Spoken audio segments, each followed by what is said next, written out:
Praise the Lord. வேதம் சொல்கிறது, நீ அநேக ஜாதிகளுக்கு கடன் கொடுப்பாய், நீயோ கடன் வாங்குவதில் என்று வேதம் சொல்கிறது. பாகம் 15:6 அப்படி சொல்கிறது.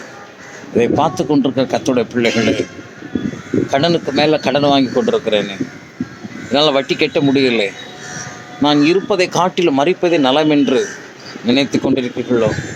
அன்று சொல்கிறாரு, இன்றைக்கு இந்த ஜனவரி மாதம் 31ஆம் தேதி இன்று உனக்கு நான் இந்த மாதத்தில் கடைசி நாளில் உனக்கு ஒரு விடுதலை கொடுக்க போகிறேன். உன் கடன் பிரச்சனை மாறப்போகிறது. நாளைய 1ஆம் தேதியில் ஒரு அற்புதத்தை ஆண்டவர் உங்களுக்கு செய்ய போகிறேன்னு சொல்லி ஆண்டவர் தீர்க்க தரிசனமாக சொல்கிறார். 2026 பிப்ரவரி 1 உங்கள் வீட்டுக்குள்ளே கடனுங்கிற வார்த்தை வராது. ஆண்டவர் சொல்கிறாரு, நீ அநேக ஜாதிகளுக்கு கடன் கொடுப்பாய், நீயோ கடன் வாங்குவதில்லை என்று கர்த்தர் வாக்கு பண்ணுகிறார். ஆண்டவர் மட்டும் எதிர்பார்க்கறது ஒன்று தான், ஜெபந்தான். தேவ சமூகத்தில் நீங்கள் காத்திருந்து ஜெபிக்கும் பொழுது ஆண்டவர் உங்கள் ஜெபத்தை கேட்பார். உங்களுக்கு விரோதமாக பிசாசுகள் எவ்வளவோ போராட்டங்களை கொண்டு வந்தாலும் சரி, கடன் சுமை கடன்களை வாங்க வைக்கிறது ஒரு பிசாசுடைய கிரியை தான். கடன் பல வருஷமாக கடனுக்கு அடிமையாக இருப்பது, வட்டி பல ஆண்டுகளாக வட்டி கட்டி கொண்டு இருப்பதும் அது ஒரு பிசாசுடைய கிரியை தான். சொல்லுங்கள், ஆண்டவர் பிப்ரவரி 1ஆம் தேதியில் இருந்து நான் கடன் வாங்க மாட்டேன்னு சொல்லி முதல்ல நீங்கள் தீர்மானம் எடுங்க.